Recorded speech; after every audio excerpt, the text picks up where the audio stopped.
Hello, everyone, and welcome back to Conversations with Tyler. Today I'm talking in the studio with Dan Wang, the great Dan Wang. He has a new and best-selling book out called Breakneck, China's Quest to Engineer the Future. Welcome, Dan. Hi, Tyler. A very simple question. Doesn't America just have better infrastructure than China? Let's say I live in Columbus, Ohio. What exactly am I lacking in terms of infrastructure? I have this great semi-suburban life. It's quite comfortable. What's the problem? America has excellent infrastructure if you own a car.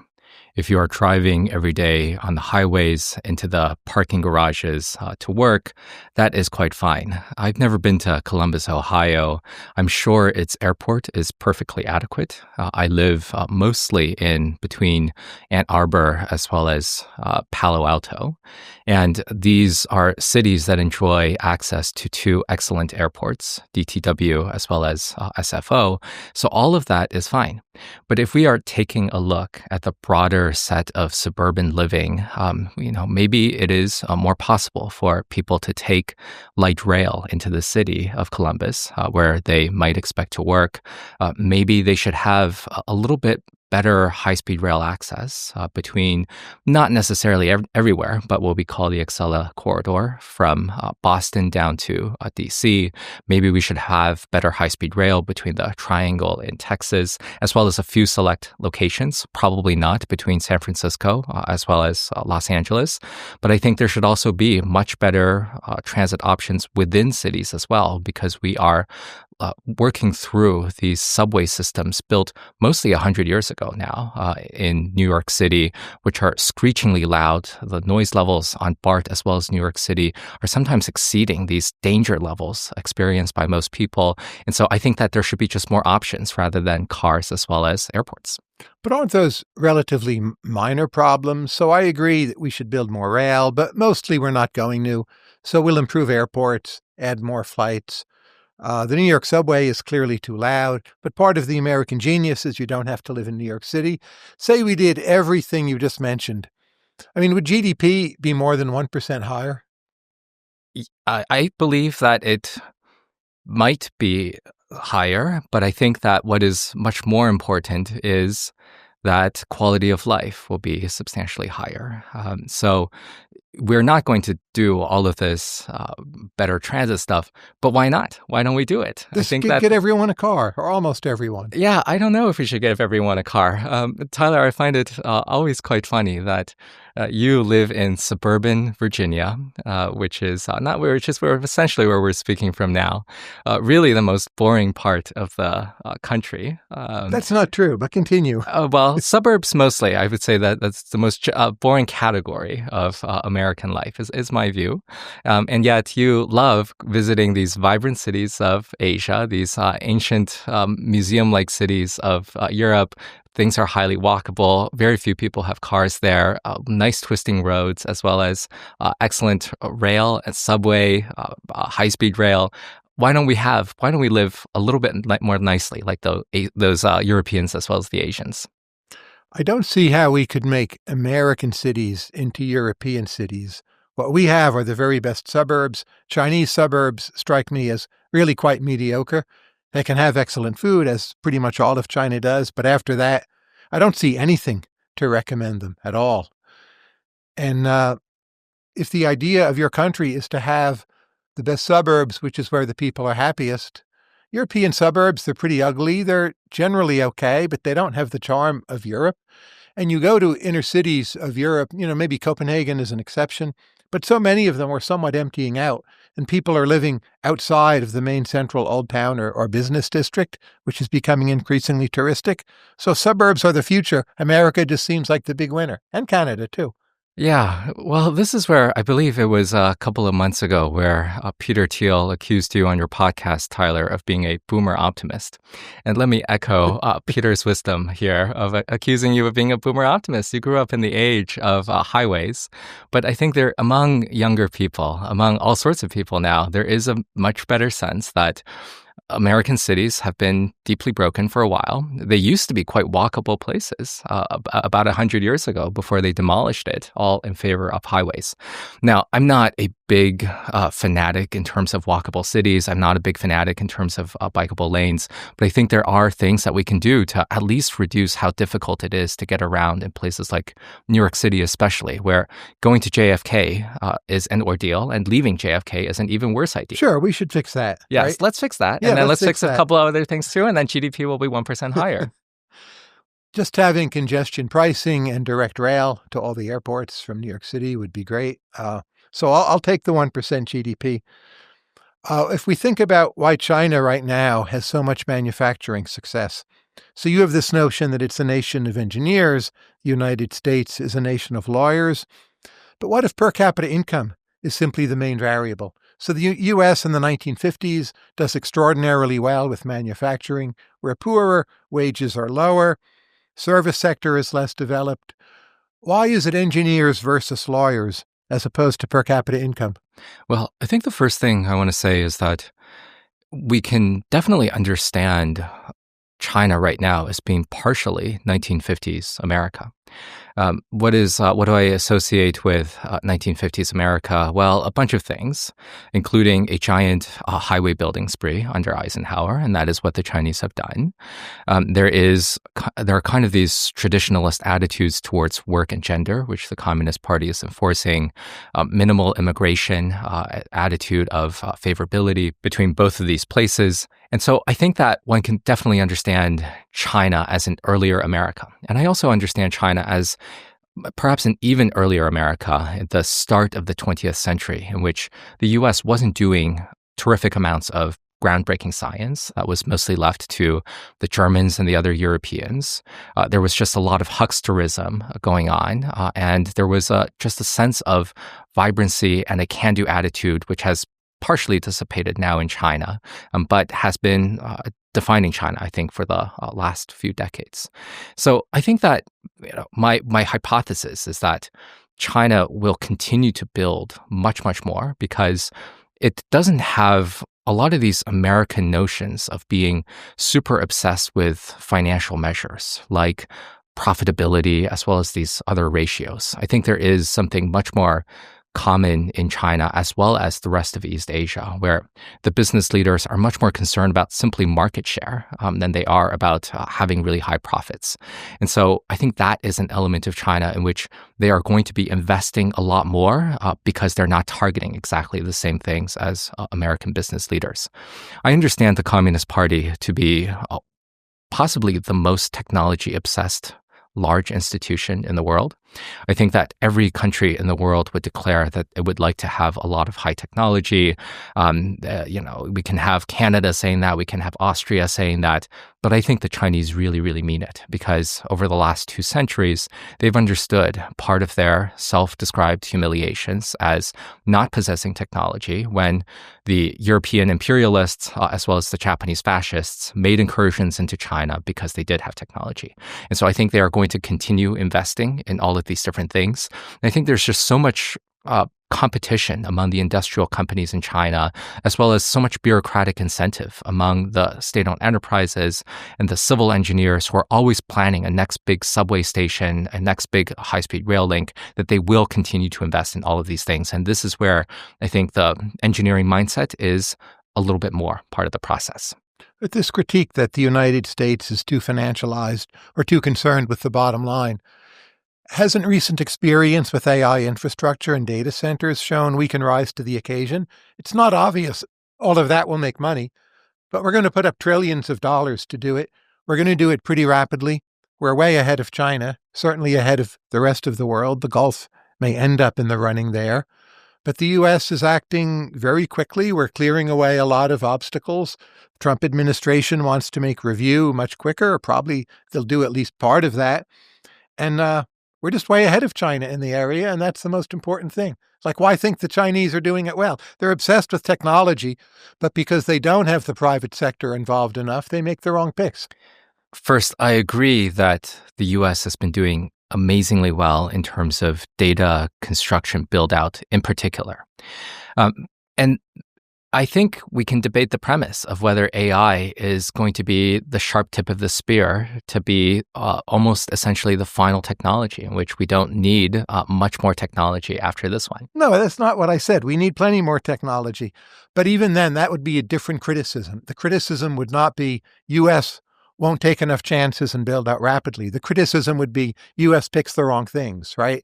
That would have to make you rethink your criticism of the U.S. Yes. But we're doing it very well, very quickly, it seems to me. Yes. Well, okay. Well, maybe it's not the final technology, but it seems to be, as you say, the most important technology that is going to be pretty defining. And I agree that it has been actually extremely impressive that the U.S. has built a lot of data centers, a lot of trillions of dollars invested. But if I were a central planner here, I would ask, well, what do data centers need? Well, they need a lot of electrical power. And the U.S. has not invested enough in electrical power. This year alone, China will build about 300 gigawatts of solar. And the U.S. is on track to build 30 gigawatts of solar. Right now, there's 33 nuclear power stations under construction in China. There's 0 under construction in the U.S. Now, you're going to tell me that we're going to fix this with smaller nuclear power. We're going to fix this with geothermal. Maybe we'll fix this with gas. And with Saudi Arabia. And maybe with Saudi Arabia. China has terrible allies. We have pretty good allies. Yeah, I don't know. Saudi Arabia, Qatar, are these the best allies? Perhaps. It's not Qatar. It's more complicated. Maybe UAE, but Saudi seems likely at this point. They have plenty of energy. They don't really have a NIMBY movement that can stop things, right? Donald Trump, part of the American infrastructure is all these allies. Donald Trump is very intent on upsetting a lot of key allies. Now, maybe they won't be so upset that they don't follow American edicts, but at least I would have a little bit of hesitation about the strength of American alliances in the wake of Trump. So if I were a central planner, I would say, are we building enough power? Are we making sure that there's enough water here? Are we making sure that we're managing the potential political backlash among a lot of NIMBY residents, including in Virginia, who are getting the bulk of data centers, who may not necessarily like a lot of the information out there about water use and electrical use? And I'm not sure if Silicon Valley is managing public opinion very well. There's a lot of what people call misinformation out there about how much water these data centers use. And so I think that I would like to invest in a much broader basket of technologies, not just data centers, that there has to be much more of everything else. Why don't we throw in better subways and light rail in there as well? How about healthcare and services, right? U.S. is way, way ahead of China, even adjusting for per capita income.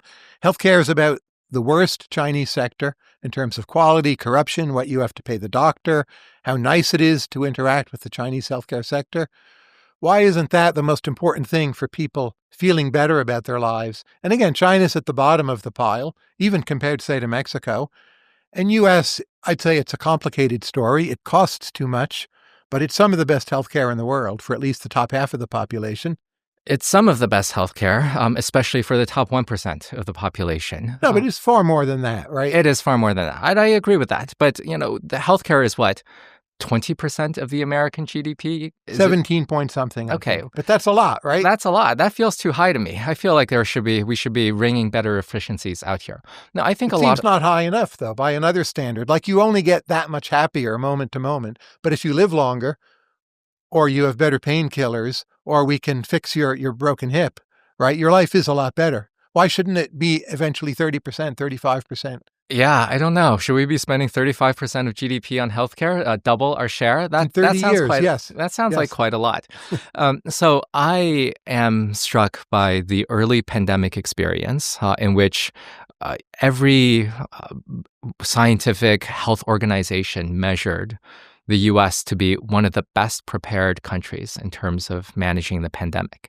And my colleague at the Hoover Institution, Phil Zelikow, who is part of the COVID official study committee on thinking about how America responded well to the pandemic, what my colleague Phil Zelikow would say is that the U.S. underperformed Europe by many, many measures many poor countries. The U.S. Underperformed. And so, this is where I am thinking again about, are we too optimistic here about the U.S. Healthcare sector? But that seems wrong to me. So U.S. underperformed by different bureaucratic measures. But what really mattered for saving lives and reopening was vaccines. I agree. On that, U.S. overperformed. China is miserable at the bottom of the barrel. They even had the Pfizer contract and wouldn't even use those vaccines. They used their own inferior vaccines because they didn't have a society of lawyers who would go crazy suing everyone. So U.S., I think, in pandemic, like everyone did terribly. But U.S. got the vaccines, got them quickly, way ahead of schedule, and did certainly much better than China. Well, here's where I want to be a little bit more of a financialized Wall Street person to say, shouldn't we look a little bit at the ratios and what did we get out of so much spending? The U.S. spends so much on so many things and gets so little that we have the Second Avenue subway costing something like 8 times per mile than Madrid and Paris. And yeah, that's terrible. It's a mistake. But again, if you think of healthcare as more important than subways, you'll view the U.S.-China comparison quite differently. Yes, perhaps. But I am also thinking a little bit about the longer term, where I'm not a specialist on biotech. This is when I was living in China, I was studying things like semiconductors, clean tech, industrial robotics, and many other things. And I avoided learning too much about biotech. But there are plenty of people now who are extremely optimistic about China's development in biotech. They are doing a lot more manufacturing of a lot of different parts of biotech processes. And I am quite, I think it is quite plausible that China biotech will run other aspects of the China story in which they start from relatively simple projects like manufacturing and get much better at R&D. You're absolutely right that China avoided the better vaccines for political reasons. But again, this is where I'm thinking a little bit about what is strange about the U.S. to me is that what we have is bioprosperity for not just the 1%, but let's call it the top half, but within the top 0.1% and 0.01% of people who have amazing concierge doctors, who have all sorts of amazing healthcare that is customized for themselves. But then for the bottom half, it doesn't look very impressive at all. And especially in the early days of the pandemic, where the U.S. underperformed by a lot of different bureaucratic measures, why don't we have bioprosperity for all rather than just for the 0.001%? We don't have it for all, but if you look at the major advances like statins, mRNA vaccines, much better heart surgery, much better survival rates after heart attacks and strokes, it's even much more than the top half that has that, right? Medicare covers prescription drugs, GLP-1 drugs, one way or another will end up being covered. We've had compounding in the meantime. The major advances, which have mattered a lot, most people get in the United States, not just the top half. It's the top half that gets like much better care and they're treated more nicely. But in terms of real services, right, it's most people. Yeah. And in China, it's most people that don't get it. Yeah, I think that's fair. Yeah. GLP-1 drugs? GLP-1 drugs, fewer people need it. Sure. Yes. When will Chinese suburbs be really attractive? What are Chinese suburbs? You use this term, Tyler, and I'm not sure what exactly they mean. You have a yard and a dog and a car, right? Yeah. And you control your school district with the other parents. That's a suburb. Yeah. How about never? I'm not expecting that China will have American-style suburbs anytime soon, in part because of the social engineering projects that are pretty extensive in China. So I think there is a sense in which Chinese cities are not especially dense. So Indian cities are much, much more dense. I think that Chinese cities the streets are not necessarily terribly full of people all the time. They just sprawl for quite extensively. But they sprawl in ways that I think the edges of the city still look somewhat like the center of the city, in which there's too many high rises. There's probably fewer parks. There's probably fewer restaurants. But almost nobody has a yard and a dog in their home. And that's in part because the Communist Party has organized most people to live in apartment compounds in which it is much more easy to control them. And we saw this really extensively in the pandemic, in which people were unable to leave their Shanghai apartment compounds for anything other than getting their noses and mouths swabbed. I write a little bit about how if you take the rail outside of major cities like Beijing and Shanghai, you hit farmland really, really quickly. And that is in part because the Communist Party assesses governors as well as mayors on their degree of food self-sufficiency. So cities like Shanghai and Beijing have to produce a lot of their own crops, both grains as well as vegetables, as fruits as well as livestock, within a certain radius, so that in case there's ever a major devastating war, they don't have to rely on strawberries from Mexico or strawberries from Cambodia or Thailand. And so there's a lot of farmland allocated outside of major cities. And so I think that will prevent suburban sprawl. And you can't control people if they all have a yard as well as a dog, right? So I think the Communist Party will now allow it. Whether the variable of engineers matters. So I went and I looked at the history of other East Asian economies, which have done very well in manufacturing, built out generally excellent infrastructure. None of these problems with the Second Avenue line in New York. So Taiwan, like the presidents, at least if we believe GPT-5, 3 of them were lawyers and none of them were engineers.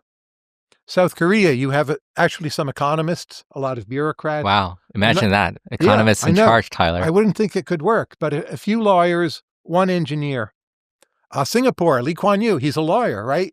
Yeah. And he thinks in a very lawyerly manner. Singapore has arguably done the best of all those countries, much richer than China, inspired China. So why should I think engineers rather than just East Asia and a bunch of other accompanying facts about these places are what matter? Yeah, well, Japan, a lot of lawyers in the top leadership, and even, what exactly was the leadership of Hong Kong? Well, a bunch of British civil servants. So some of whom are probably lawyers or legal type minds, right? Not in general engineers. PPE grads. So I think that we can understand the engineering variable mostly because of how much more China has done relative to Japan and South Korea and Taiwan. But it's much, much poorer. I mean, per capita, like manufacturing output, is gone much better in these other countries. I understand some of these more as the bureaucratic incentives that are organized by the Communist Party. So I think that if you take the perspective of a civil engineer or a mechanical engineer, a lot of the social processes in China make a lot more sense, in which they are, again, have so much desire to control the population that there is a term from Stalin, being an engineer of the soul, that Xi Jinping repeated in 2019. I think there is a social element of engineering, and as I write about the one-child policy, I think that this is pretty distinctive in East Asia. That no one else, that there were birth planning policies, certainly in Japan, as well as Korea and Taiwan, but no one went so hard against the countryside as China did.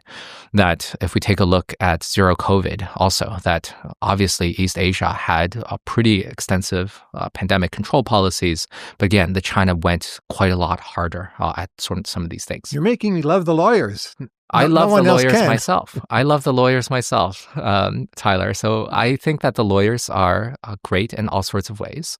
But as I talked about with bioprosperity for the 0.01%, I think the fundamental problem with the U.S. is that the U.S. is great in a lot of ways, but it is especially great to be rich here. So we're recording on Halloween in 2025. Yesterday, NVIDIA became a $5 trillion company. That is amazing. That is pretty remarkable. Without even selling the best stuff to China. And without even getting nationalized by the Trump administration. Pretty good job, guys. But the West Coast in America is the only region in the world that has produced several companies worth over trillions of dollars. And that is a really remarkable achievement. If you are a member of the rich in America, you can pretty easily transmute your wealth into some degree of political influence, especially as we can see now in the second Trump administration. In China, it is really dangerous if you become rich. In Europe, it's hard even to get rich.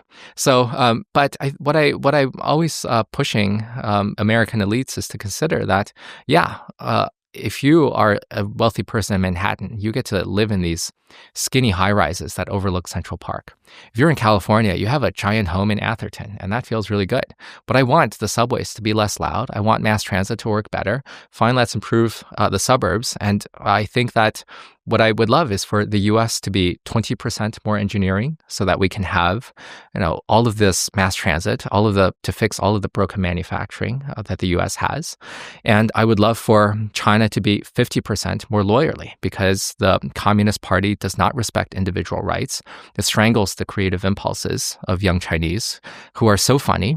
They can meme with the best American youths. They have amazing TikToks and Douyins as well. And I would like for the Communist Party to just leave people alone for a change. And so definitely China should be more lawyerly, but let's have America be slightly more engineering too. But is being insufficiently lawyerly the actual Chinese vice? So I recently recorded with Dermot McCulloch, the British historian, and he wrote in one of his books that every single pope of significance between 1159 and 1303 was trained as a lawyer. Now that's going way back, right? Popes then were very important. So the West and the notion of law, which comes from Roman law, and you also have British common law, they seem so inextricably intertwined in ways where the actual substance of the law and the importance of the law have co-evolved, literally for millennia, in what is mostly a good way. And China doesn't have that history, right? So a more lawyerly China, isn't it just worse and more oppressive, and we get the bad sides of lawyerly society, and not, say, lawyers standing up and saying, no, you can't stop, the programmers at DeepSeek from leaving the country by seizing their passports? What would we actually get from a more lawyerly China? Tyler, you can't bring up the string of popes without assessing some of them and giving us some of the merits and demerits of some of them. Were there any really distinguished popes among these lawyers? The Catholic Church got us to where we are today, and Christianity did. Some of those popes were corrupt and very bad, but overall that structure of the church with the common language, Latin, a common religion, to some extent unified Europe once again. We see it still today in the EU. It was a pretty miraculous achievement. Yeah, well, if I were running conversations with Tyler, which I am not. You're running it today. I would name all of these popes and ask you to distinguish their characteristics. So I agree that it is definitely the case that religion has been an essential part of the West, and it has not been an essential part of China. That China did not have a independent religious authority that can claim transcendent authority to interpret the affairs of the world.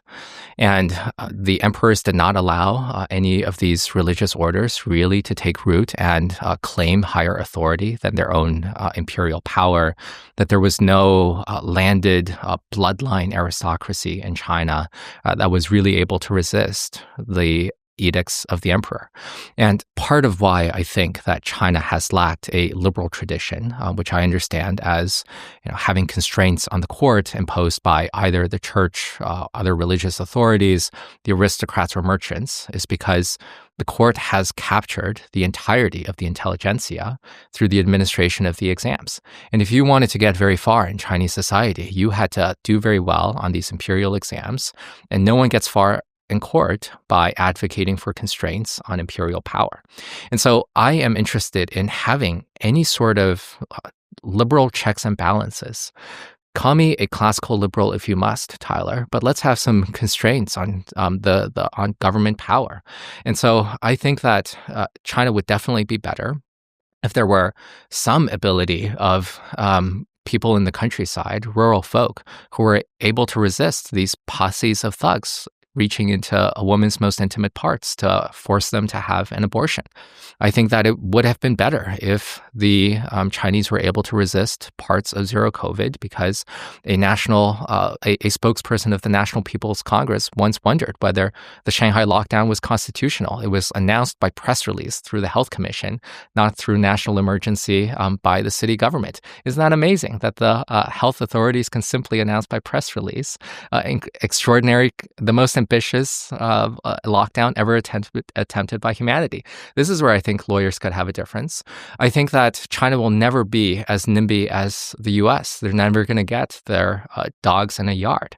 I totally concede to that. And I think for the most part, it is good that they practice some form of physical dynamism, which is unavailable to Americans in the 2020s.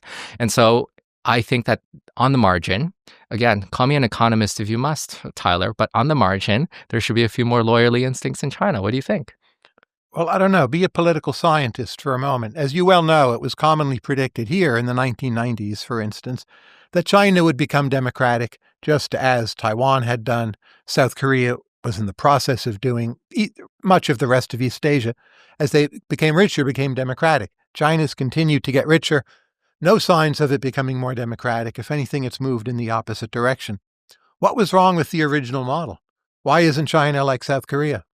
I would put on any hat you want to put on me, Tyler, but I would not put on the hat of a political scientist. Thank you. Call me a historian, call me a lawyer, call me a classical liberal instead. So I wonder the extent to which democratization in East Asia was highly contingent. Japan was the first democracy that was democratized by force through MacArthur's constitutional changes after it was occupied and after it had 2 nukes dropped upon its cities. How did Taiwan democratize? Well, Chiang Kai-shek first had to pass away, and then his son, Chiang Ching-kuo, took over. And that was also a fairly gradual process. Maybe that was probably the best case scenario of Taiwan democratizing. How did South Korea democratize?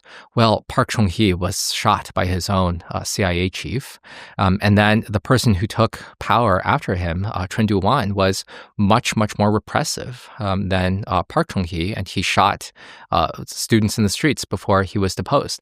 And I'm not seeing a common story in the East Asian democratization story. But just there's more income, people want it. There's even weirder cases. So Malaysia, Thailand, Indonesia, much weirder, more imperfect democracies, but they're democracies of some sort, and it's even happened in those places. And Indonesia is a pretty big country. It's not that well organized, spread out over so many islands.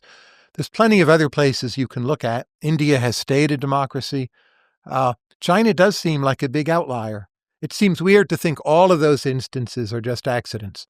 Well, I would first point out that China is ruled by the Communist Party that is studied extensively the Soviet Union.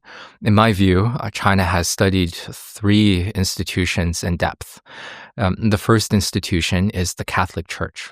How do you organize doctrine, claim to be thousands of years old, and have a figurehead that everyone is expected to worship? And the Communist Party is not simply the Catholic Church with a major figurehead. It is inflected with something like the Sicilian Mafia, which enforces its omerta throughout the entire organization. The second organization that China has pretty extensively studied is Japan, and how to avoid the economic malaise that plagued it after the 1980s. Doesn't mean that it can avoid these problems, but it has extensively studied the experience of Japan. And third, and most importantly, China has studied the example of the Soviet Union. They think that Deng Xiaoping famously called Gorbachev an idiot. And Gorbachev, until he realized what he was doing, it became too late for him to really rescue the Communist Party. And so they really want to avoid the fate of Gorbachev. Now, if Gorbachev didn't exist, maybe they would have Gorbacheved themselves. But they have this example of knowing what not to do. And so every day in Beijing, I feel like the Politburo and the rest of the Central Committee and Xi Jinping in particular feel like it is a life and death struggle to avoid the fate of political dissolution. They are really, really thinking in terms of apocalypse, much as Silicon Valley does today. To avoid being dissolved. And I think having that very intense Leninist focus on not being dissolved, like the historical predecessor, is going to be a pretty important fact of not liberalizing and not democratizing. Now, there's a chart, I think, from Andrew Batson, and you know this guy, measuring China's capital productivity.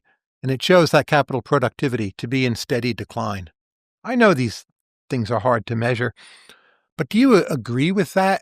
And if so, why is that happening if China is so successful with all these manufacturing ventures? Yeah, well, I think it is a very well-established fact that TFP growth in China has been falling. And, we don't have to get into how valid TFP measures are, but I agree with it, and I think that one can sort of see it in society. Now, my view of China is that 50% of China's economy is pretty dysfunctional. But 5% is going splendidly well.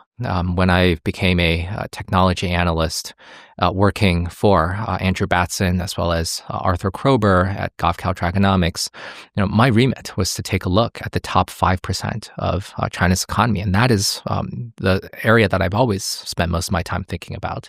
That goes from strength to strength. Now, I would say that 50% of America's economy is also pretty dysfunctional. 50% of every economy is pretty dysfunctional. In America, I would just call that healthcare as well as the subways. I'm sorry to tease you, Tyler, but I know you can take it. The subways are not going to add up to 50% of the economy, right? They're not 1% of the economy. Maybe they should. So, move to Knoxville, move to Lexington, Kentucky. You don't have to worry about the subways. That's where American growth is coming from, right? A lot of it. Yeah, well, I don't know. I feel like what you're telling us all, the running thread of this conversation, Tyler, is that, I'm saying that people need to get around, and you're saying, let them eat cars. And I think that they get around fine in Lexington, Kentucky. I was there recently. Yeah, they have horses too. How's the traffic over there? It's fine. Okay, well, not a problem. Same with Knoxville. I didn't really see any traffic. I wasn't there very long, but everyone there complains about it. And it's like, this isn't traffic once you're there. If you say, let them eat horses, I would say, the Japanese eat horses. And I think that would be a little bit better. So I think that China's economy is mostly pretty dysfunctional, and what we are seeing is that the state-owned enterprises morass is overtaking the highly functional private companies. But let me observe a East Coast flavor of thinking about China as well as a West Coast flavor of thinking about China. I split my time essentially between the coasts. And yesterday I presented to the editorial board of a major newspaper here on the East Coast. And I think that a lot of the flavors of the questions were of the sort that, why doesn't China end up quite like Japan or the Soviet Union?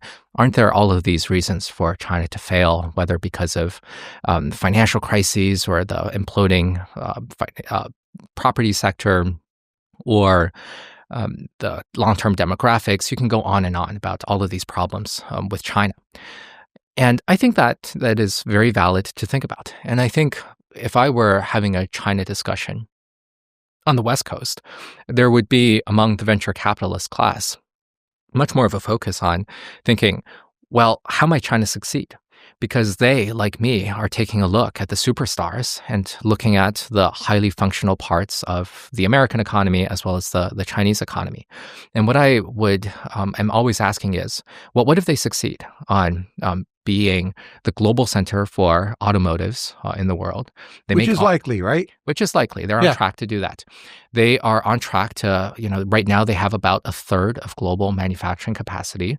They may continue gaining share in part because they're deindustrializing everyone else, deindustrializing Germany in particular, as well as Japan and South Korea.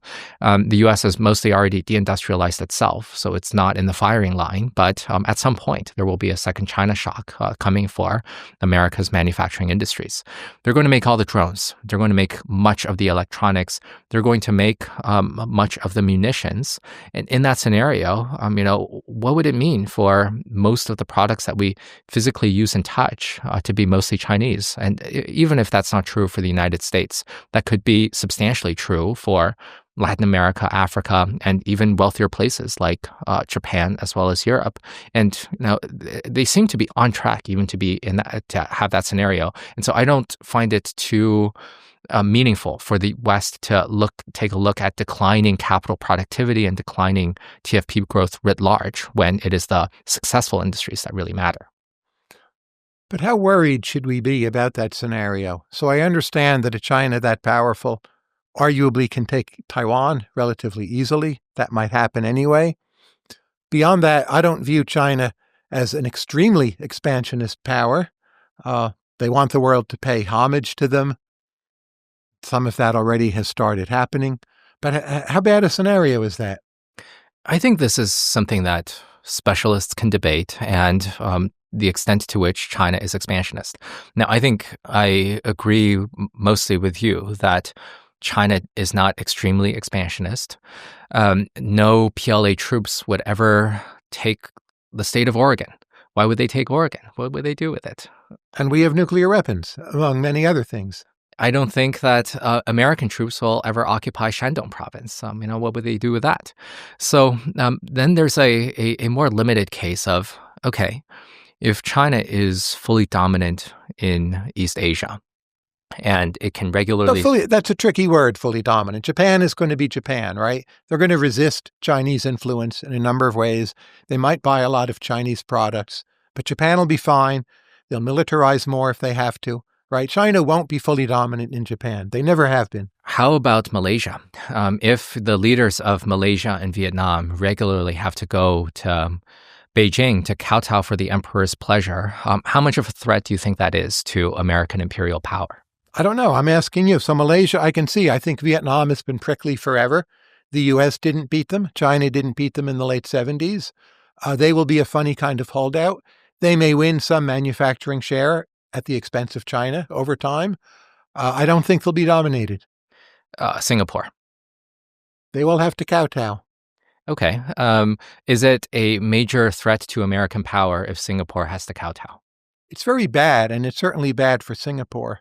But at the end of the day, if China is much more influential in Asia and the U.S. takes greater care to cultivate, the new world, this hemisphere, I'm not happy about that, but it's hardly the worst scenario for the future of our world, right? I think I'm mostly with you. Now, my rabbi at the Hoover History Lab is Stephen Kotkin. And Kotkin would say that the appetite grows with the eating.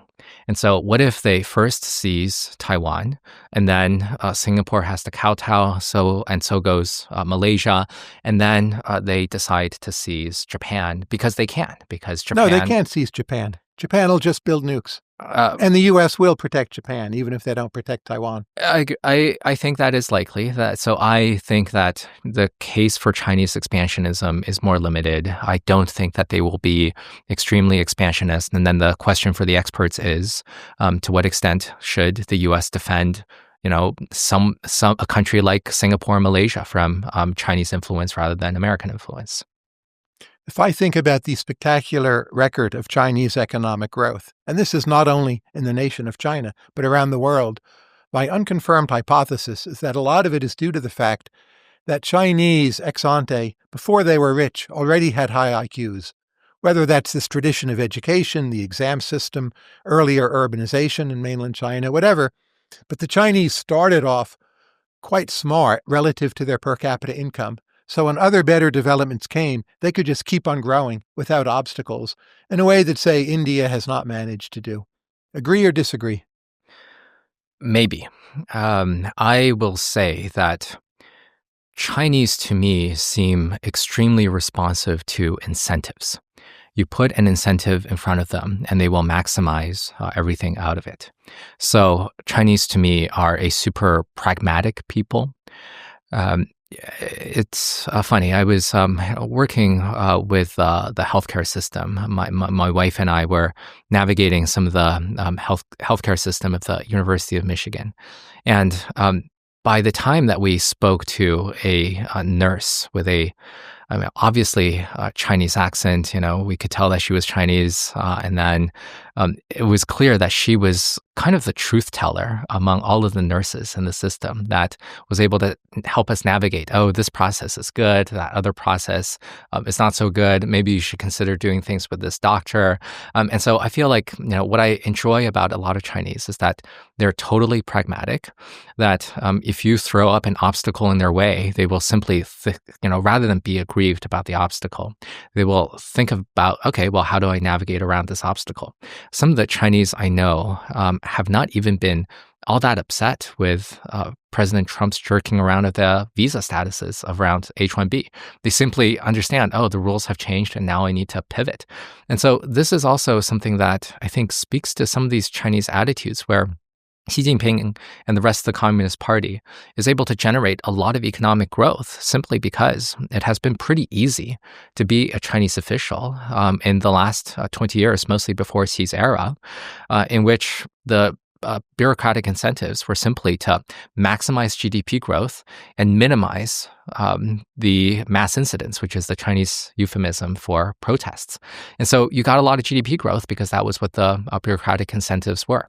And, even right now, there are plenty of people who realize that Xi is blocking their path to wealth, but they're able to repivot and are simply able to be pragmatic about doing all sorts of things. So I would say that, education is certainly part of it. China has valued education for a very long time. And I would simply add the variable that they are very incentive sensitive and are able to pivot and do things that make sense to themselves. But doesn't it strike you how many top Chinese intellects in science or just graduate students, they might come from the countryside or they come from quite poor family backgrounds? If I look at Latin American top students, top economists, they tend to come from elite families. If I look at Turkish top grad students, top economists, they tend to come from elite families. And in China, this seems different. Do you agree? I agree. And your own family was not wealthy, right? My family was not wealthy, but no family from that time was wealthy. And so I think that, there was something called the communism in China, and there was also the anti-landlord struggles initiated by Mao, and there was the Great Leap Forward, which plunged tens of millions into famine, and there was the Cultural Revolution, which destroyed a lot of the intellectual class. And my family is mostly made up of people of rural origins, but my grandmother was the daughter of my family lore, according to family lore, the fourth-ranked private secretary to Chiang Kai-shek in Nanjing. And so there is a little bit of elite background in my own family through my grandmother. But I think, I wonder how much of this is simply explained by communism and the fact that everybody in China was poor. When my parents and I moved to Canada in the year 2000, we had, hundreds of dollars in our pockets. We had no wealth, but nobody had much wealth then. We left right before the economic boom of China, one of several economic mistakes of my parents, who were not sufficiently entrepreneurial. But, I think that there's plenty of smart Chinese, and very few people were elite of my age. Beijing or Shanghai? Shanghai. Why? It was partially built by the French, full of leafy boulevards. It has all of these pleasures of life. We in Shanghai refer to ourselves as Paris of the East, and we referred to Beijing as Western Pyongyang because it is this Stalinist, no-fun zone fully built out in concrete. Now, sometimes when I go to Paris, I tease the Parisians for living in the Shanghai of the West. But I think that it is just a really pleasant space. Shanghai is more intellectual than many folks give it credit for. Shanghai was, where the Communist Party was first founded in 1921. Shanghai was the driving intellectual energy behind the Gang of Four in the Cultural Revolution. That was the great readout of Jiang Qing as well as the other Gang of Four. There's a lot of literary traditions in Shanghai. They have a lot of the excellent senses of life because Hangzhou as well as Suzhou are very nearby, where the poets dwelled and drank and ate marvelous food. It has the much better weather than Beijing, which is every so often hit by these sandstorms which drift over from the Gobi Desert. And I get really uncomfortable in Beijing because it is just this, unmasked celebration of state power. And, I get somewhat uncomfortable walking around in Washington, D.C., which is the imperial city.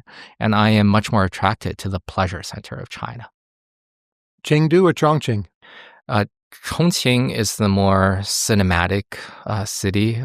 I love how you can enter a building, go up 11 floors and exit again street level because it is built through these gorges as well as mountainsides, and it feels like a city carved into cliffs. The front cover of my book is made up of, is featuring Chongqing. It is this Raffles Tower built by a Singaporean company under construction, and it is just this really gorgeous zone. Chengdu I find a little bit sedate. It is certainly more pleasant in all sorts of ways. The food is more refined than the Chongqing food, and I think that it has slightly higher levels of food, but you don't get the sort of cackling, frenetic energy that is more typical of Chongqing. And Chengdu feels in a lot of ways to me to be a little bit too laid back. Now, speaking as someone who has family origins in Yunnan, I would say that both Chengdu and Chongqing are splendid. I would definitely defend the Southwest against all comers. I'm from the Southwest myself. We're the most mountainous region of China. We have the best food between Sichuan, namely Chengdu, Chongqing, as well as Yunnan, as well as Guizhou. We have a splendid natural beauty. It is the funniest region of China, and everyone there kind of looks like me. So I think everybody should go make a visit. Why is it you have the best mushrooms and the best ham there? That exists mostly in Yunnan, and Yunnan is a province full of mountains. So at its highest point of elevation, the northern Yunnan is essentially the Himalayas. Yunnan has one of the most sacred mountains in Tibetan Buddhism, Kawarkapo, or Meidi Sheshan in Mandarin. And at its south, it is essentially a giant rainforest, feeling much like Thailand.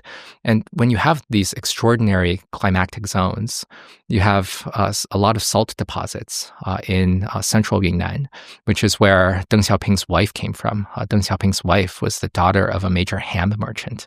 And so they salted a lot of excellent hams there. And you can find all sorts of mushrooms if you go foraging through these excellent mountains, which are mostly in central Yunnan. There's excellent matsutake. There is really excellent all sorts of morels.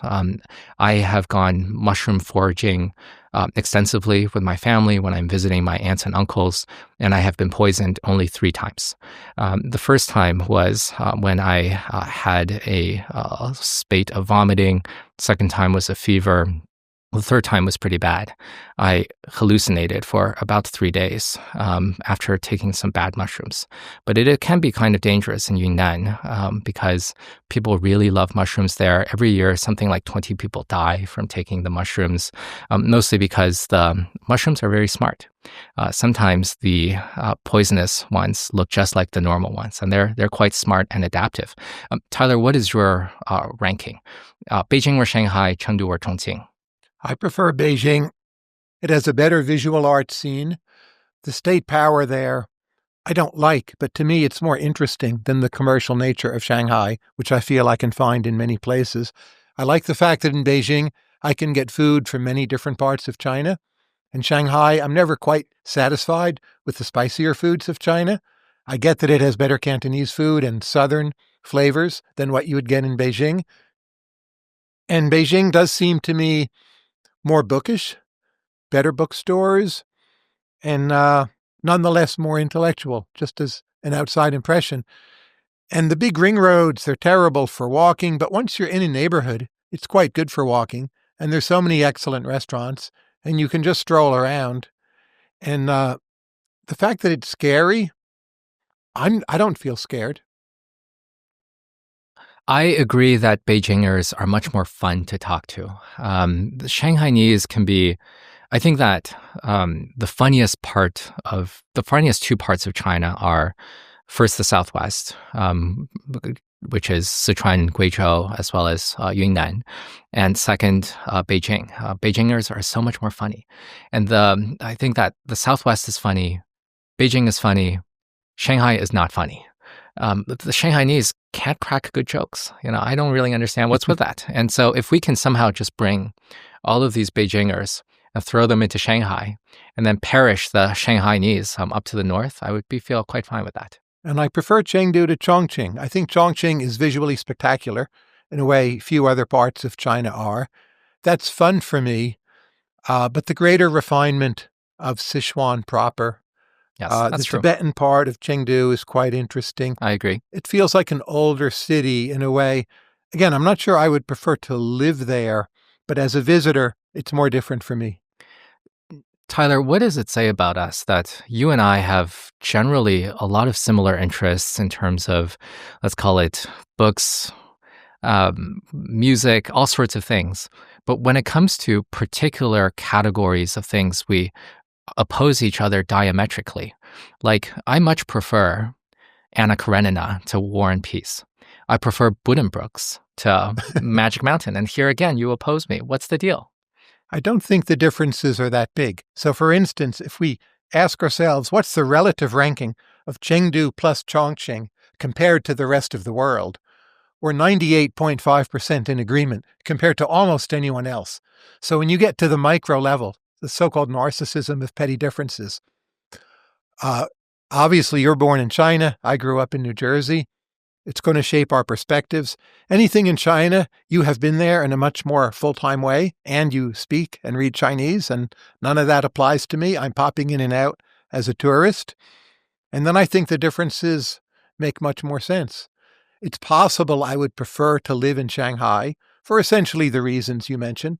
But if I'm somewhere for a week, I'm definitely going to pick Beijing. I'll go around to the galleries, and the things that are terrible about the city just don't bother me that much because I know I'll be gone. 98.5% agreement. I'll take that, Tyler. It's you and me against the rest of the world, but then we'll save our best disagreements for each other. Let's see if you can pass an intellectual Turing test. Why is it that I think Yunnan is the single best place in the world to visit? Just flat out the best if you had to pick one region. Not why you think it is, but why I think it is. Yeah. I have a good sense of why I like it. But I mean, if we're in 98.5% agreement, then I don't know if my views are going to be very different from yours. So let me throw out a few ideas. First, you like natural beauty. And that is something that Yunnan has in abundance between all of these different mountains and lakes. I think that you like excellent food, and Yunnan has, extraordinary diversity of food within its very province. And I can't get it elsewhere. And right? You cannot get it elsewhere. You like fresh food, and between the mushrooms, which are not easily shippable even to Shanghai or Beijing, you want some of that.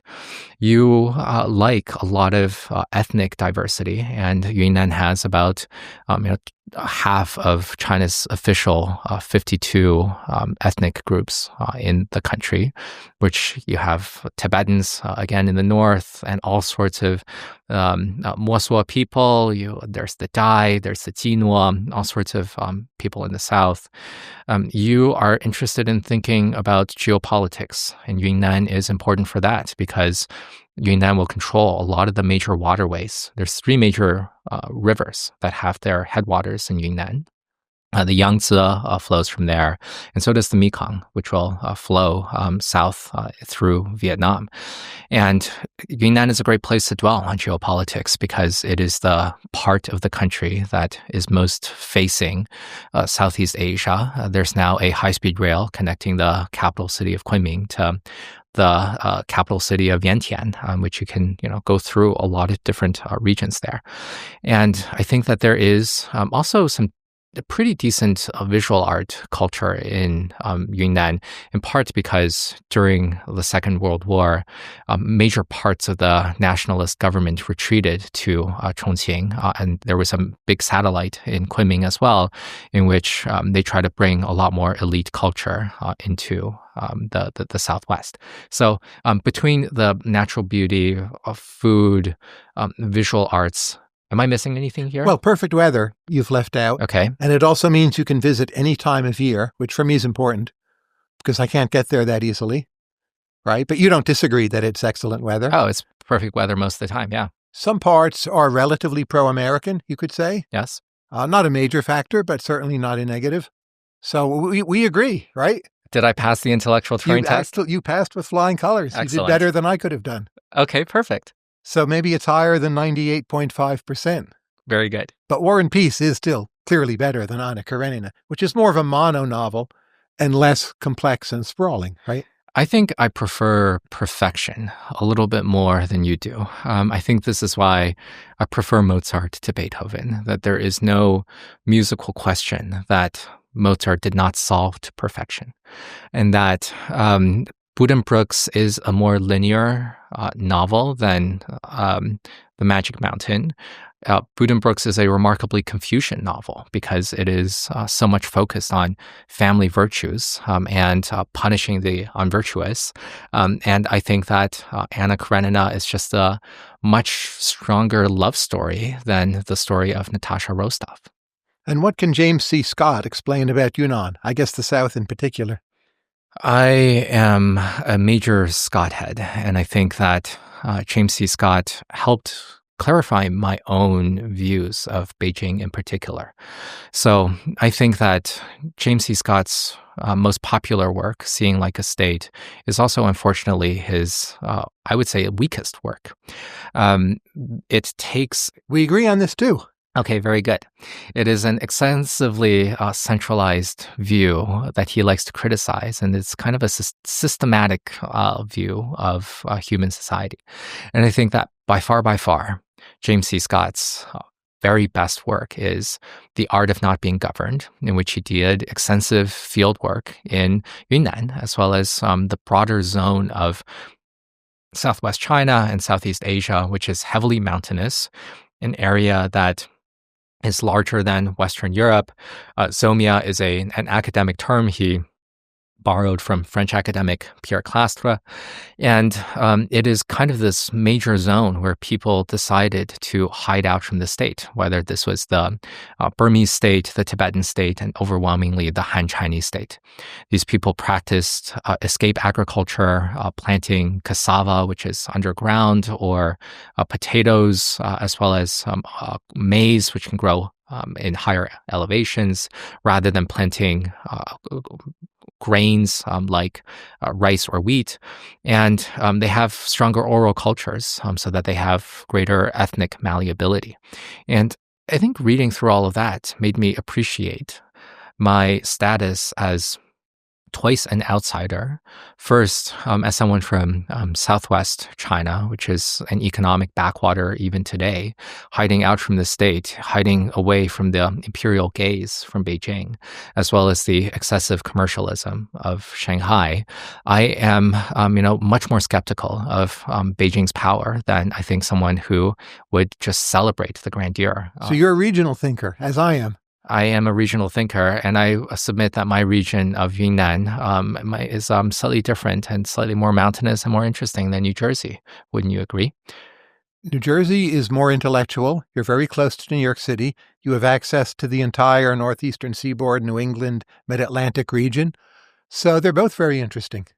I think it is fair to be more intellectual because one knock against Zomia, given that so many cultures have only an oral culture, they didn't really write things down. It is hard to be more intellectual.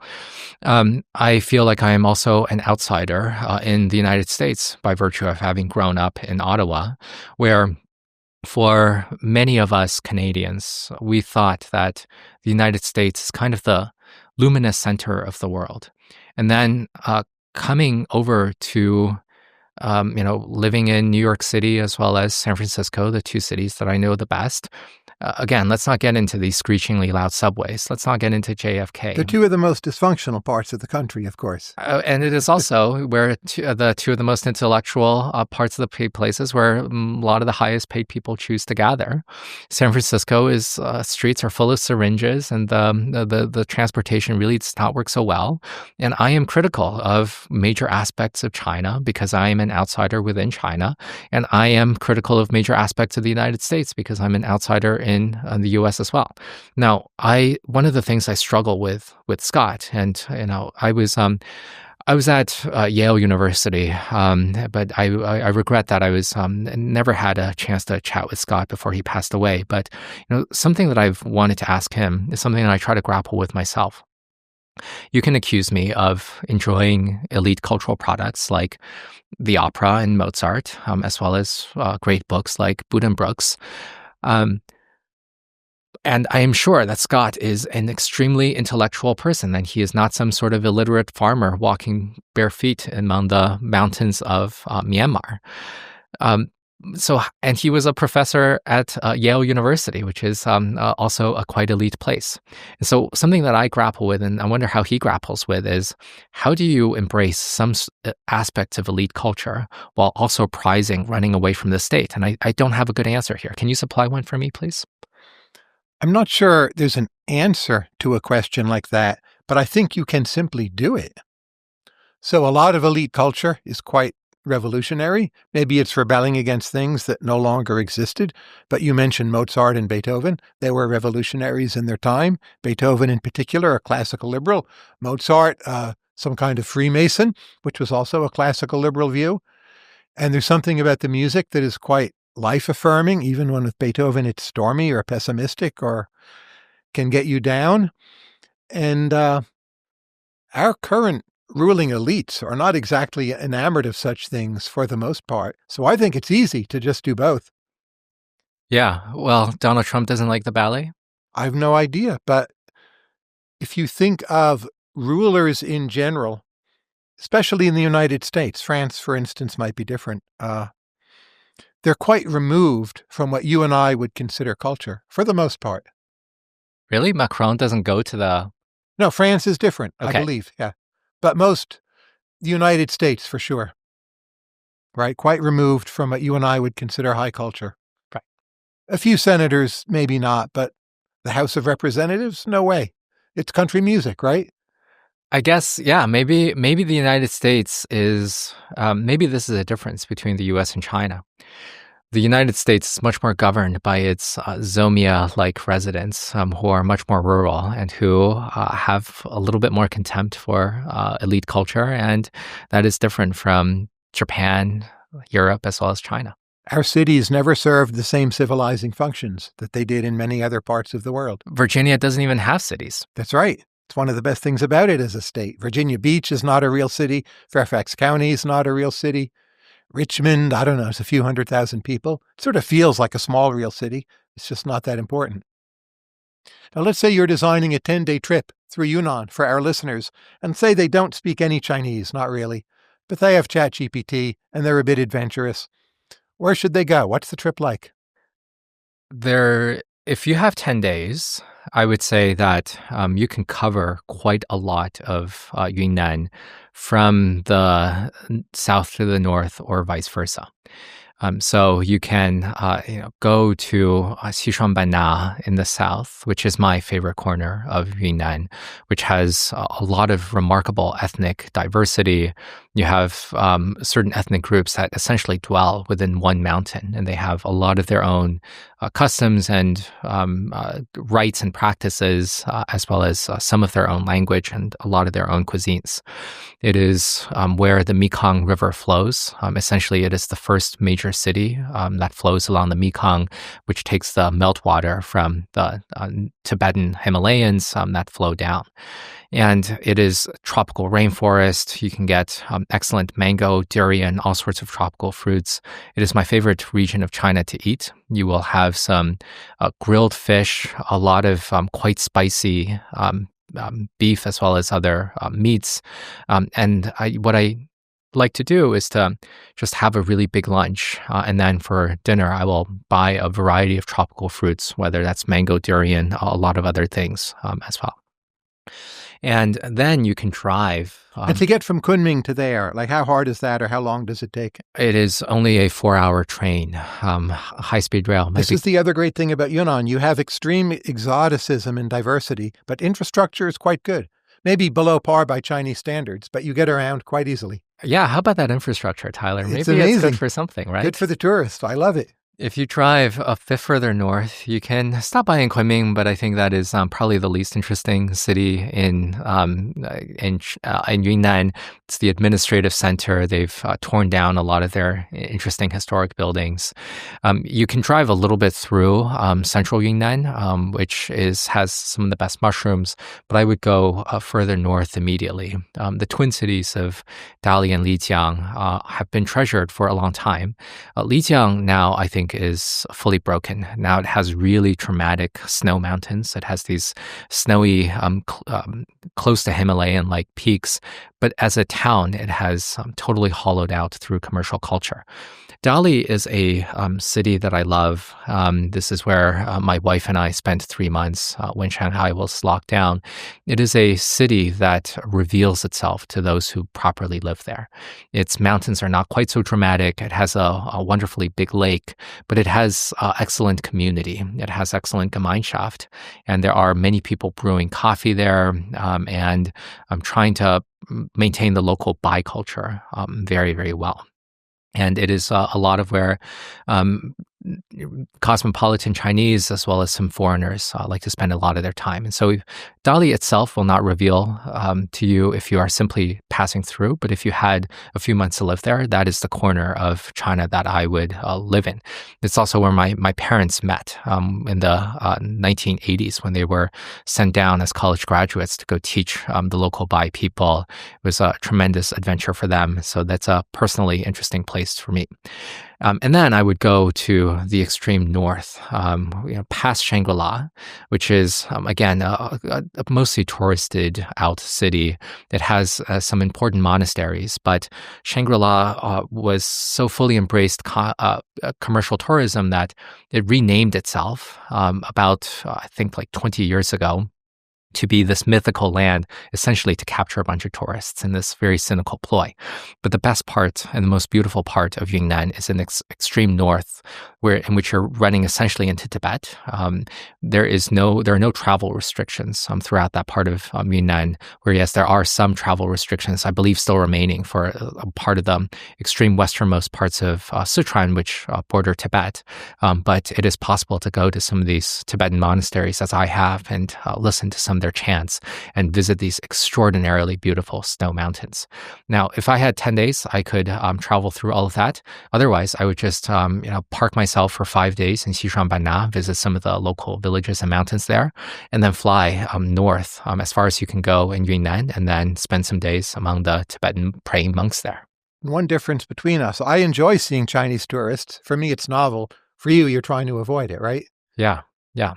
And I will also say that part of the reason that I'm so into some of these tribes is that the ethnic groups in China is that, within my family lore, again, I don't know how accurate this is, but there's speculation that through one of my grandmothers whose origins are cheerfully unknown, that we have Tibetan heritage through her or Wa heritage through her.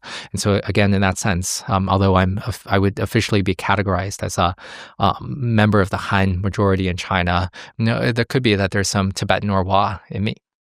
Who's the greatest living Chinese novelist? Liu Cixin, author of The Three-Body Problem. If I try to read Mo Yan and I'm bored, he's the Nobel laureate, what am I missing? Or is it in fact boring? I don't like a lot of the magical realism stuff, and I think that you do generally between the Spanish authors as well as the Japanese authors. But why is Mo Yan not speaking to you? Just doesn't seem, I'm not reading it in Chinese, of course. It doesn't seem exceptional. It's okay. A Maybe lot of the Spanish authors, they're much better in Spanish, I find. I'm simply not attracted to magical realism in whatever culture, so I don't really enjoy Mo Yan very well. What's the best Chinese movie? Something from Jia Zhangke or early Zhang Yimou. I think these would be the consensus answers. But give us a title. One title. Mountains May Depart. But let me throw in one title also from Zhang Yimou. I believe the English name is Qiuji Goes to Court. And this is, I believe, mid-'80s Zhang Yimou, in which you have a Gong Li who is fabulous as always, walking through the Chinese countryside in a northwestern city, probably around Xi'an. And what you see are sort of these street scenes of Deng Xiaoping's China, just as it is starting to bustle. And I think it is, a wonderful. It is a movie about bureaucracy, and it is a movie about courts. And I think the Chinese are really wonderful at portraying bureaucracy. There are a lot of these genres of bureaucracy porn in terms of some of their novels, which could be fun reading for some people, especially if you work inside the U.S. federal government. You can see some parallels. The best Chinese TV series in recent years, not that it's very good. It's all of these Chinese series are too long, but I watched a couple of episodes of an anti-corruption drama called In the Name of the People. And in the very first episode, you have three men spending about half the episode arguing about jurisdiction. What could be more jurisdictional and what could be more bureaucratic than jurisdiction, right? Why isn't contemporary Chinese music better than it is? Or maybe you would challenge the premise. It's a huge market. It's censored, but music can be wonderful and still be censored, right? Tyler, you're asking the wrong person because my knowledge of music essentially stops by 1928. But that's endogenous. I don't listen to any American contemporary music. I would ask you, why is American contemporary music so weak relative to Mozart? I was just listening to the latest Beyoncé CD. It's not as good as Mozart, but I think it's wonderful and it will last. And American contemporary music has been a bit slow for the last, say, dozen years, but I think the last 60 years have been amazing. Well, I would say that Chinese music is not a special case in which Chinese films have gotten steadily worse over the last 10 years of Xi Jinping's rule.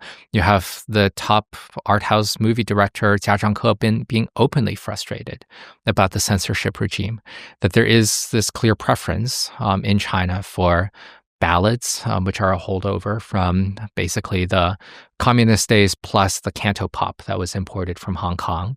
They haven't really been able to move on. That Chinese visual arts has gotten also weaker steadily over the last 10 years of Xi Jinping's rule. And so I would say generally Chinese culture has gotten weaker and weaker. And it's no surprise to me that Liu Cixin wrote most of the three-body problem before Xi Jinping came into office. And so a lot of things are getting worse. It's not just the music. And why is Volume 1 of Three Body Problem the best of the three volumes?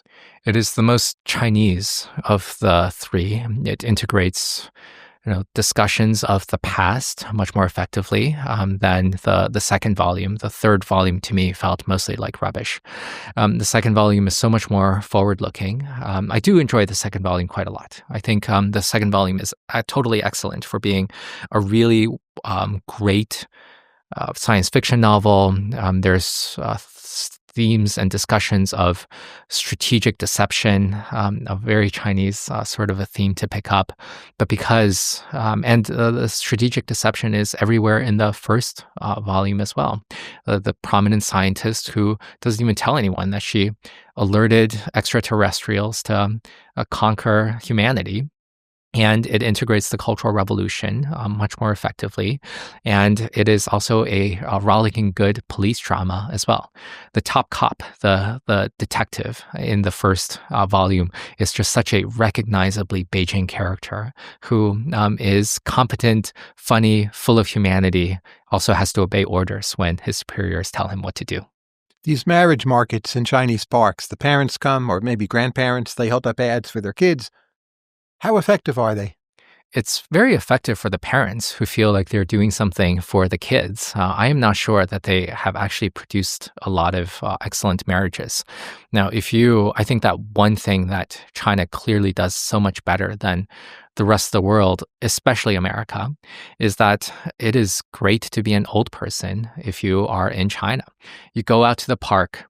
There will be many people doing some sort of ballroom dancing. They'll be practicing Tai Chi. They will be, dancing haphazardly to music from America that they cannot understand. They're doing all sorts of calisthenics, and there's a lot of community. You can be playing Chinese chess. You could be playing mahjong, and people will just come to talk to you. My elderly grandfather spoke to anyone in the yard, mostly because he was deaf, and he was just able to kind of yell at them. And marriage markets are something like calisthenics. It's just something that old people do to hang out in the parks. I don't think it produces many great marriages because I think young people are not very interested in having their parents set up their spouses for them. For our final segment, just a few questions about you. Why was it the clarinet that you decided to learn how to play at a very high level? I am attracted to the beauty of the clarinet. I think that there has been some studies that the clarinet is the instrument most close to the human voice. And so I was not a very technical player, but I feel like I achieved a degree of musicality that some of my teachers recognized. Now, I will say that I haven't played the clarinet now for over 12 years now, mostly because after growing up, I had chronic bronchitis, and one year my lungs collapsed and I couldn't play that year, and I never really picked it back up. But rather than playing music, I've transitioned smoothly to spending a lot of time listening to opera. And when I'm listening to opera, I think it is not surprising that the soprano's voice most approximates the musicality of a very fine clarinet player. And to me, I am indulging in all of my music interests by listening to especially Mozart, but also Rossini, Donizetti, Bellini, and Verdi. Which is the most underrated opera? Così fan tutte is never properly held up as being above Don Giovanni or The Marriage of Figaro. The Marriage of Figaro is definitely the most perfect opera. Maybe you can say that Don Giovanni is the greatest of them, but I would say that Così fan tutte is the most underrated. How has knowing classical music helped you to understand China better? I think a lot about the Communist Party as a Leninist technocracy with grand opera characteristics. If you watch some of these proceedings from the party congresses held by the Communist Party, which take place every 5 years, it really feels like watching a Wagnerian opera by other means, in which there's some less noise, but much greater drama. The last party congress was, of course, the party congress in which Xi Jinping more or less forcibly removed his predecessor, Hu Jintao, after Hu Jintao tugged away at some papers. Now, I still don't understand what exactly happened there. I wonder if we will ever have a good answer of what Hu Jintao was looking at and what he was objecting to and why Xi Jinping decided to humiliate an elder in that way. And what I am much more keen for is to avoid these Wagnerian excesses in which every so often it really feels like the Communist Party is ready to march the entire country into Valhalla with them. And I would love it if the Chinese had a little bit of a better sense of the comic operas of Rossini or Mozart or Donizetti, who have smiling optimism, who have a sense of irony, who have a sense of humor. Um, China's Politburo is totally po-faced. There's no humor among them, but there is just so much wonderful irony, especially in Mozart, in which you take a look at a lot of the love songs. Almost none of them are meant to be very sincere and meant to really, declare love for the intended target. What did you learn from your time as a Royal Canadian Army cadet? I think the trite answer is just a lot of discipline. I think that I was a bad kid growing up. I was absolutely not a good child, and I'll be the first to admit that. What does that mean concretely? Ottawa is not only the federal capital of Canada, but it is also the drug capital of Canada. And it is very easy to fall into a mischievous crowd when you're over there. And so I was playing hooky from school a little bit too much and running off and trying to do whatever I found fun and not going to school. I never had good grades growing up. To this day, I will admit that I was academically challenged. I always just enjoyed taking a book to read in the park or something rather than sitting in class. And so my main issue was that I played hooky a little bit too much, raised the ire of my parents. My parents threatened to give me to the army, and I laughed that off because no parents ever do that. But then my mom did it. So she gave me to the Royal Canadian Army Cadets, and they straightened me out. So I was a very good Army cadet. I was awarded Recruit of the Year. I was the fastest person in my regiment to be promoted to corporal. And I was in the marching band, and I did excellent drill as well. And something I take away from some of the commanding officers whom I grew close to, they would tell me that the ethic of the army was that whatever you imagine is the most difficult thing. You should simply reconceptualize it as the easiest thing. And then you just do it. And that was turned out to have been a fairly robust lesson. How did you learn how to write so well? I have always grown up loving to read. My grandfather bought so many books for me. First picture books that had text underneath. And then my mother also encouraged a reading habit. We had so many books growing up. And I think that if I were thinking about writing, first and foremost, I pay attention to cadences. I think about beat. I think about the musicality of the effect. And I think that it is just really, really valuable to just have a sense of how the words sound before it falls out of your pen. I have a sense of practice. When I was a musician, every so often I would take some time when I was still a college student to just go to the music library, check out some scores I did this with a Mahler symphony as well as some Mozart symphonies, to just simply copy out the scores and just write it all out. And I did this exercise also when I was early in my writing. I would just take a New Yorker article that I really liked and simply rewrite the entire thing. And when you engage in that sort of exercise, you really have a sense of what the composer was thinking when he was plotting out the harmonies. And when you do that with a really good piece of writing, whether that's a New Yorker article or a really good book, you start having a sense of the choices that the author was making in terms of syntax, in terms of sentence length, in terms of the word choices. And being in a position to make those sorts of choices, I think, is very valuable. Why is Stendhal your favorite novelist?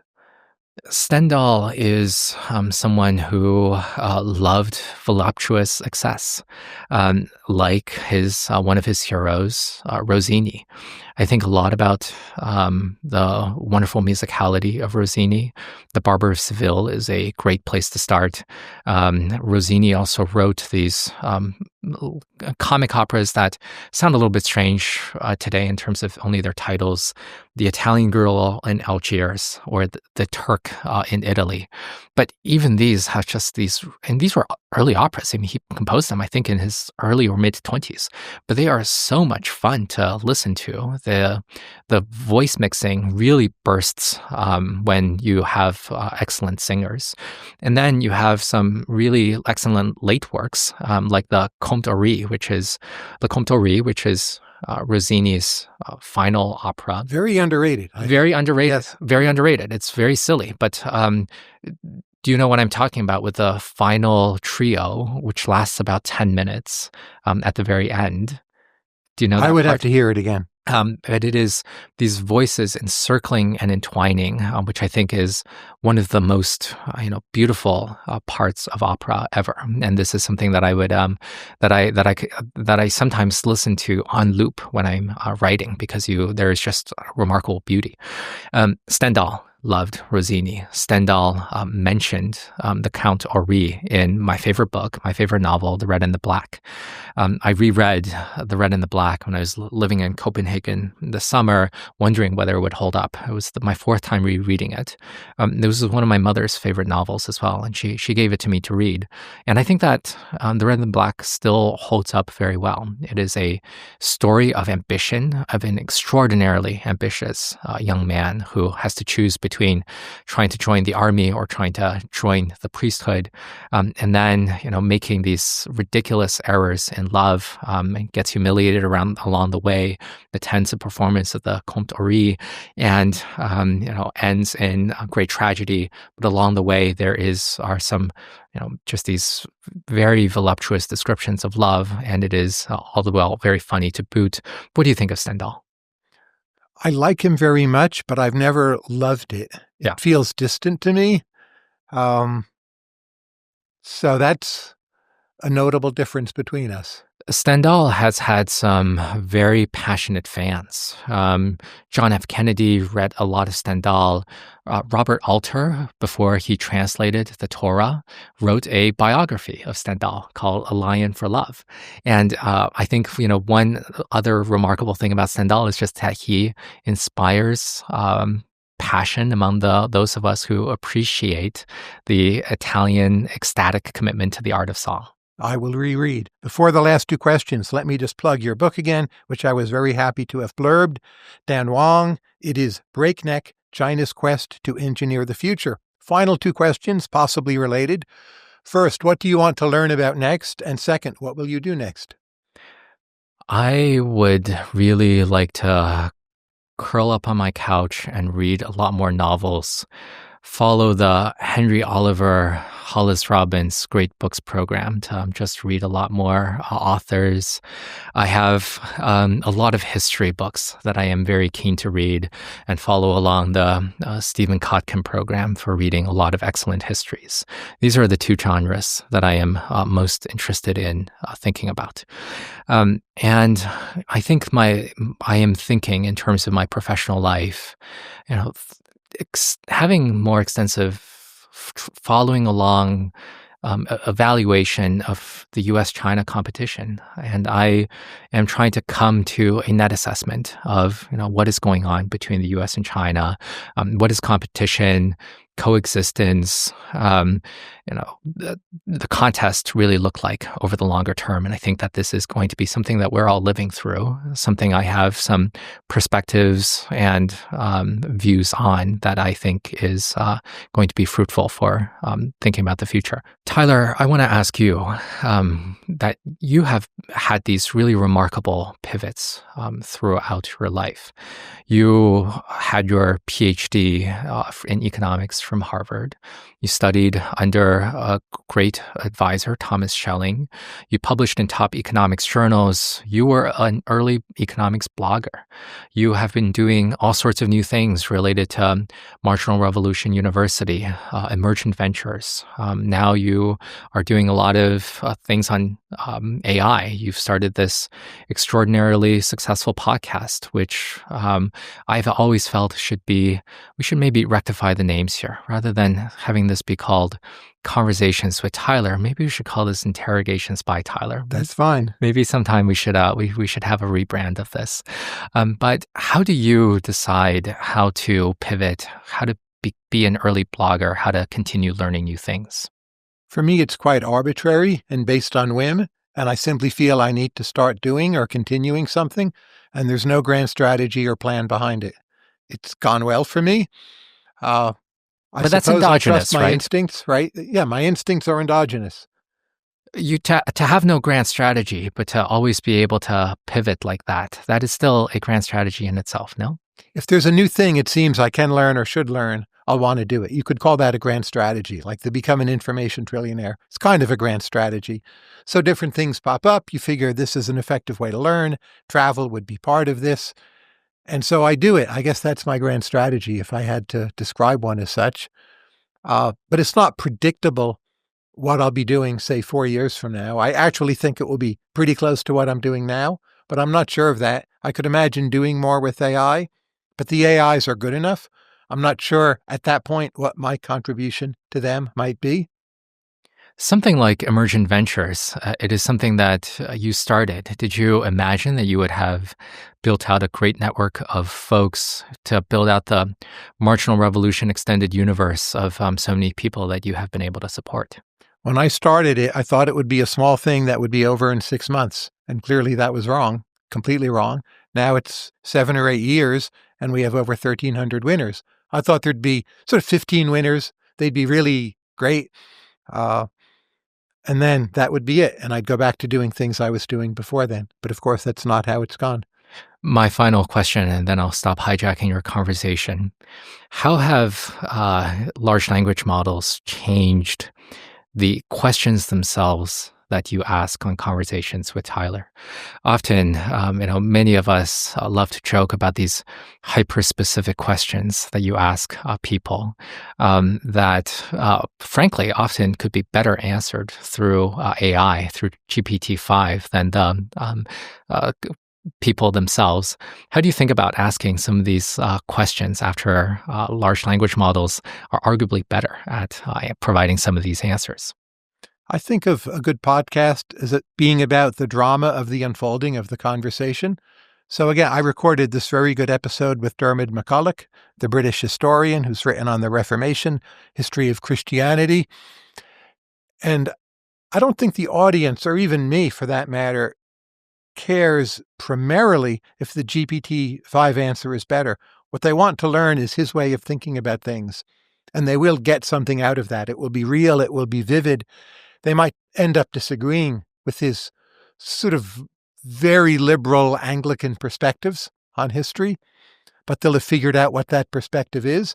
And you don't get that from GPT-5. You get the GPT-5 perspective, which I find fascinating too, but it doesn't render irrelevant figuring out how Dermot is going to answer the question. So in that sense, it hasn't changed it that much. I don't get many questions for podcast guests from LLMs. Sometimes I ask, in some episodes, there'll be 3 or 4 LLM-generated questions, but it's not mostly that. It's mostly things from my own head, or maybe marginal revolution readers will suggest something. Or in the case of you, I know the person, and we've had previous conversations. So to ask you about Italian opera or Stendhal, it's like, well, of course I'm going to ask Dan about that. Right. I know that will be interesting. So that's easy. It's way less prep. So I think podcasts will not become less valuable because of very good AI. Blogging might be, but you still can market, well, here's a person's way of viewing the world. Just marketing analysis or facts, I think, will be less salient and already is. Final question. What flavor of drama was our conversation today? Tragedy, comic opera, what was it? I don't know that it was any of those. I think it had 2 parts. So the first part was about your book. It was a bit of debate back and forth. People get a sense of where we differ, that I like the suburbs more than you do. I like the American Southeast more than you do. Like, I think the American media overrates the importance of the dysfunctionality of New York and San Francisco.